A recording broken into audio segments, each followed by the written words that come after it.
At 8:46 on the morning of September 11, 2001, the sky over Lower Manhattan was clear and blue and perfect. Then American Airlines Flight 11 hit the North Tower of the World Trade Center at roughly 440 miles per hour. It was a Tuesday. People were at their desks, drinking their morning coffee, answering emails, thinking about lunch. In that single moment, 2,977 lives began counting down to zero. And a nation that had never been attacked on its own soil in the modern era discovered, in real time and in front of the entire watching world, that it was not invincible. What happened on September 11, 2001 was not a surprise to everyone.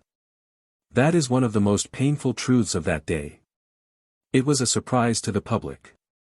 It was not entirely a surprise to the intelligence community. And the gap between those two things is a wound that has never fully closed. To understand September 11, you have to go back further than the morning of the attacks. You have to go back to the late 1980s, to a war in Afghanistan, to a man named Osama bin Laden, and to a set of decisions made by the United States government that would take decades to come back around. Osama bin Laden was born in 1957 in Saudi Arabia, the son of a billionaire construction magnate. He was educated, wealthy, and deeply religious. In 1988, during the Soviet invasion of Afghanistan, he co-founded Al-Qaeda, an Islamist extremist network dedicated to waging global jihad against what it considered the enemies of Islam. Bin Laden's grievances against the United States were specific. He was furious about American military presence in Saudi Arabia, which he considered a desecration of Holy Land. He was furious about American support for Israel.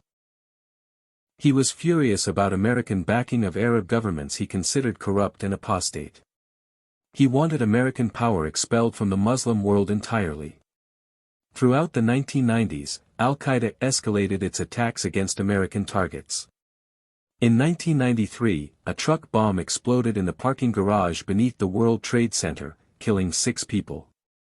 In 1998, Al-Qaeda bombed the American embassies in Kenya and Tanzania simultaneously, killing 224 people, including 12 Americans. In 2000, a suicide bomb attack on the USS Cole in Yemen killed 17 American sailors. The United States responded to each attack. But it never dismantled the network. And the network kept planning. The operational mastermind of the September 11 attacks was a Kuwaiti national named Khalid Sheikh Mohammed, who brought the concept to bin Laden in the mid-1990s. The original plan was even larger, involving as many as 10 planes. It was eventually scaled to 4. The 19 hijackers began arriving in the United States in the spring of 2000. 15 were Saudi nationals. 2 were from the United Arab Emirates. 1 was from Lebanon. 1 was from Egypt. Several had trained at Al-Qaeda camps in Afghanistan. Several had taken flying lessons at American commercial flight schools.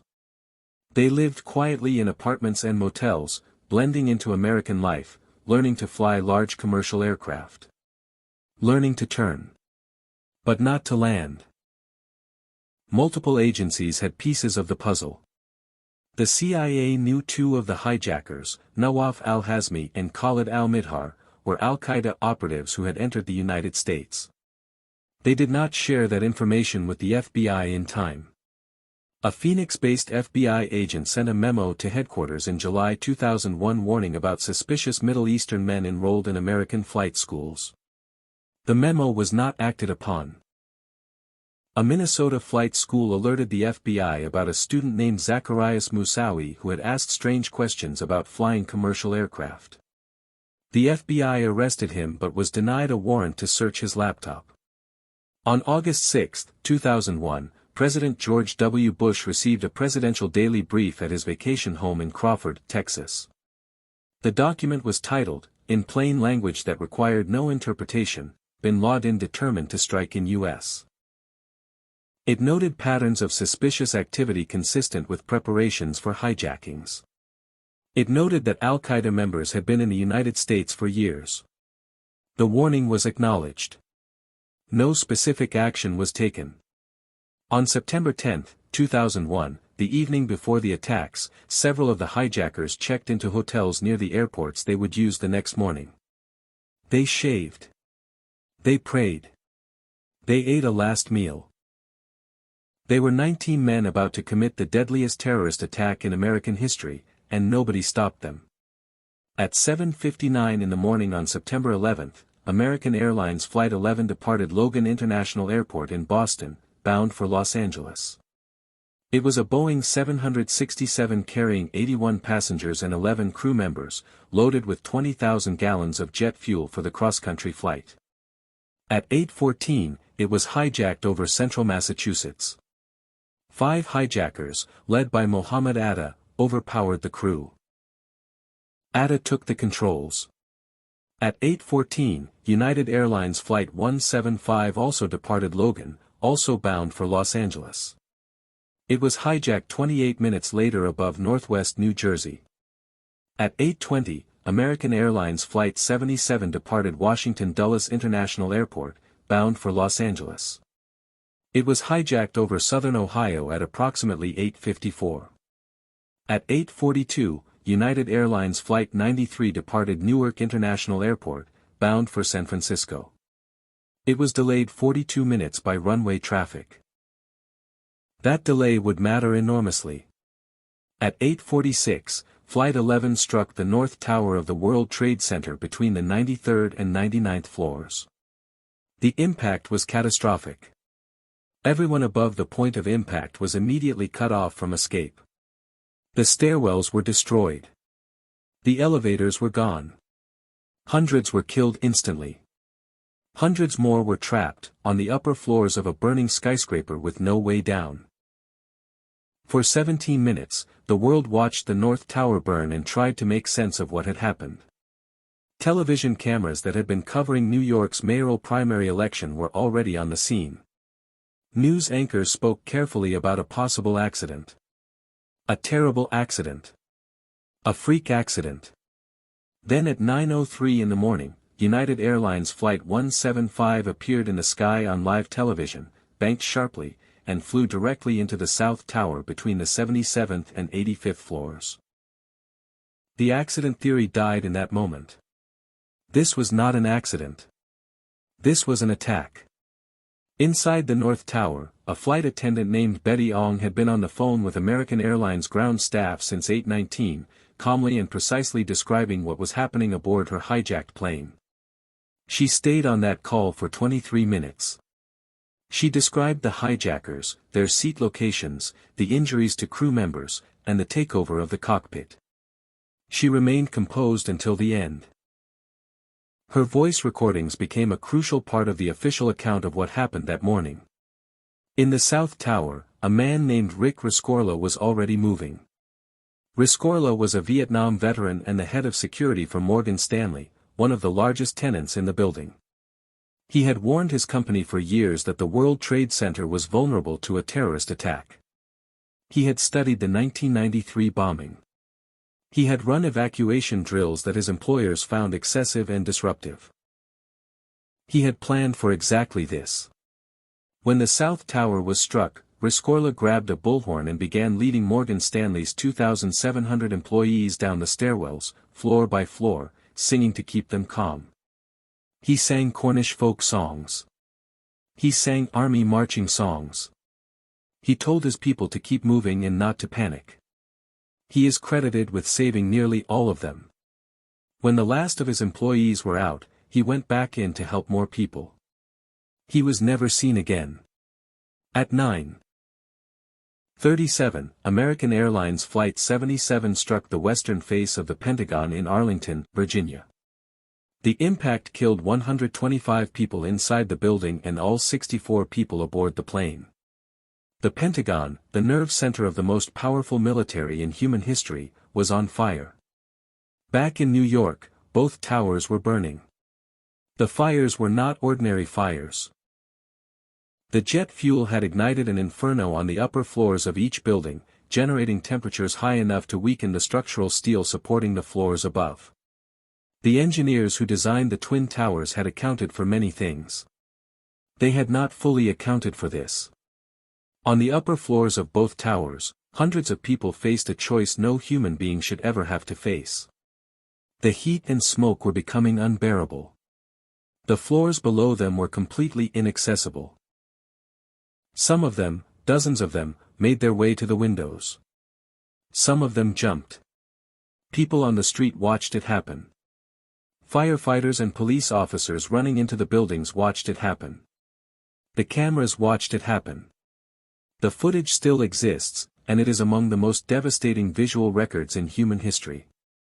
The people who jumped have never been officially counted.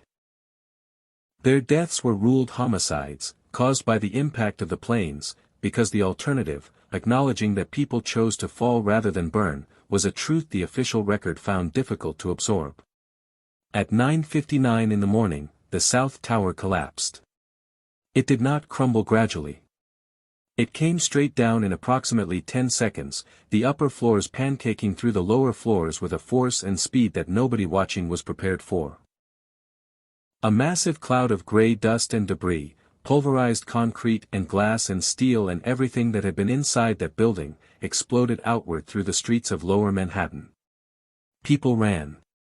Those who could not run were swallowed by it.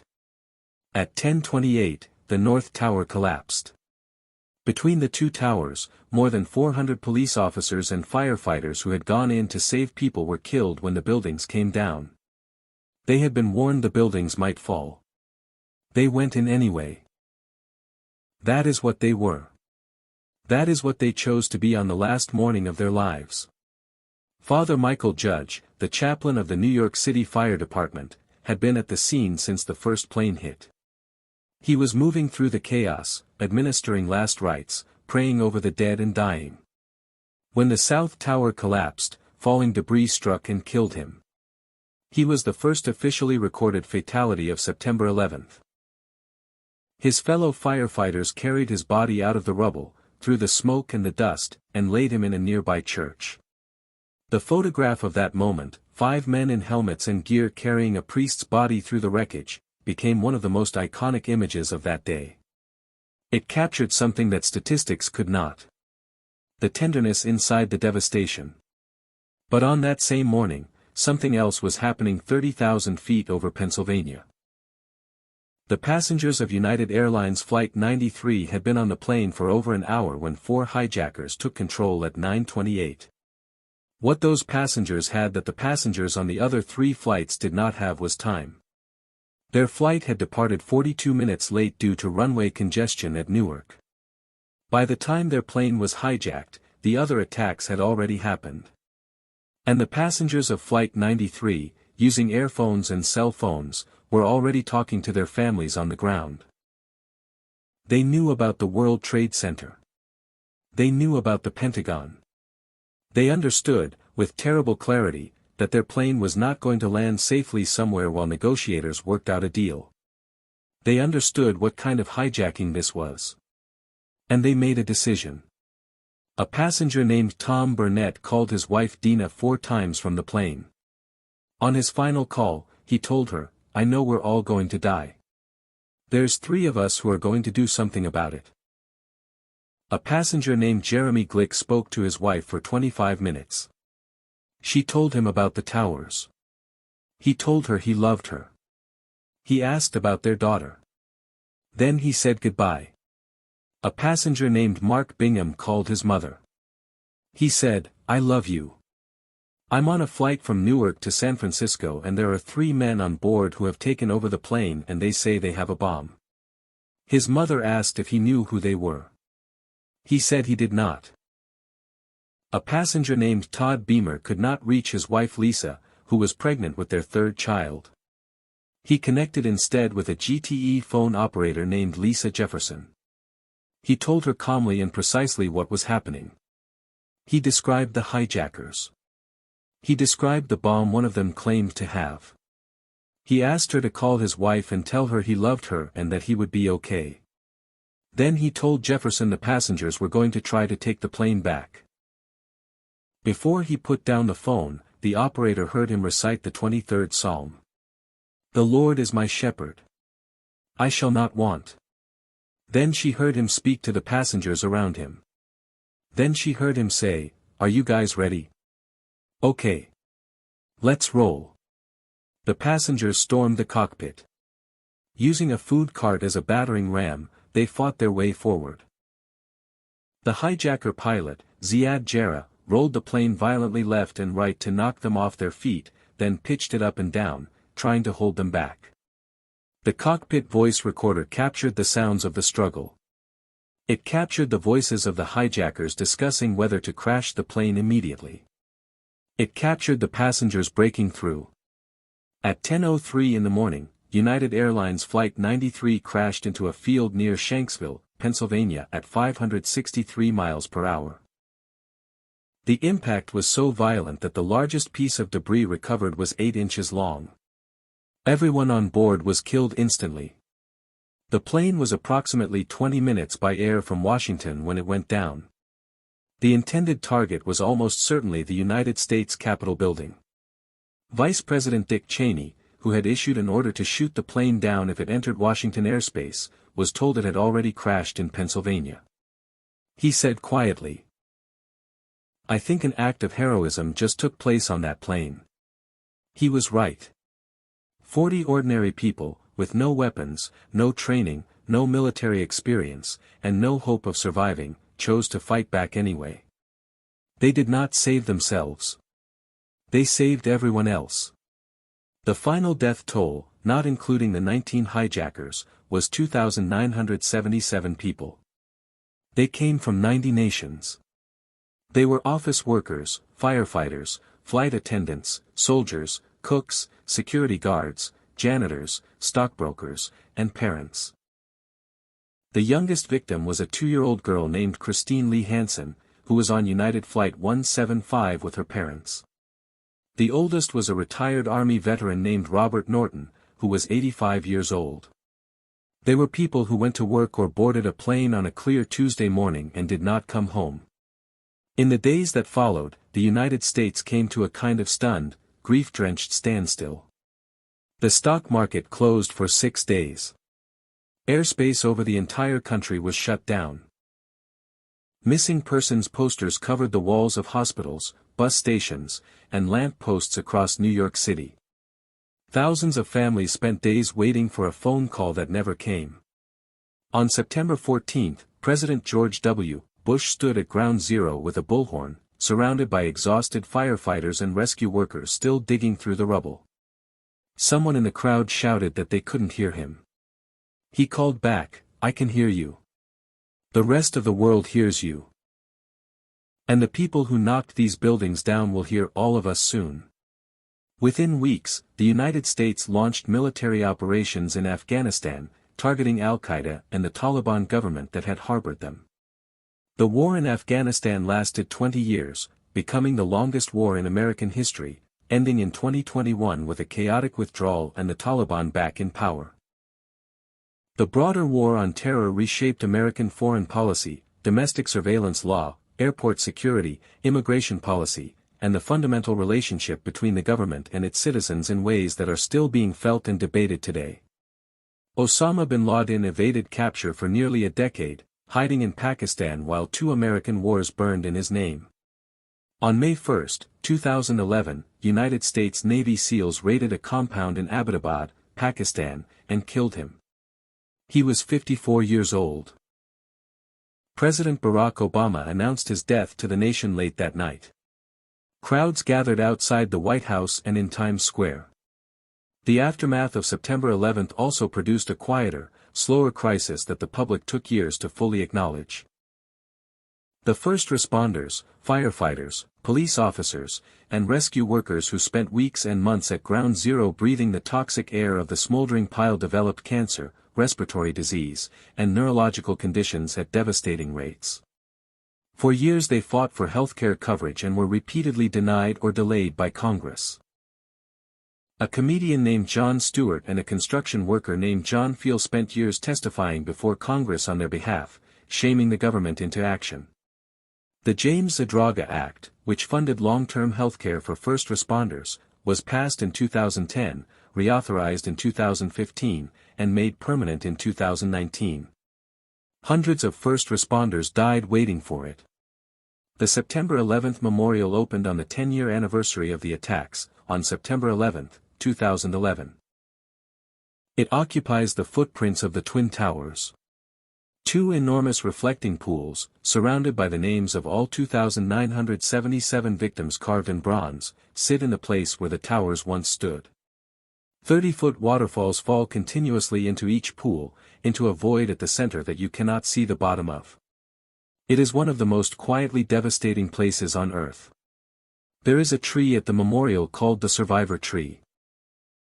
It is a calorie pear tree that was found in the rubble of Ground Zero after the attacks, badly damaged, barely alive, its trunk scorched and its branches broken. Arborists removed it from the site, nursed it back to health over several years, and in 2010 replanted it at the memorial. Every spring, it blooms white flowers. September 11th did not happen without warning. It did not happen without history. It did not happen without decisions, failures, missed signals, and intelligence that was gathered and not acted upon. It happened because human beings, driven by ideology and rage, spent years planning to cause maximum suffering. And it happened because the systems designed to stop them failed at every level. What it also produced, in the wreckage and the dust and the impossible grief, was something that cannot be manufactured or planned. Ordinary people running into burning buildings. A security guard singing his employees to safety. A flight attendant on a hijacked plane calmly describing what was happening to a phone operator for 23 minutes. Passengers on a doomed flight voting to fight back and then doing it. That is the other truth of September 11th. The darkness was real. The courage inside it was also real. The names carved in bronze at the memorial are not just a record of who was lost.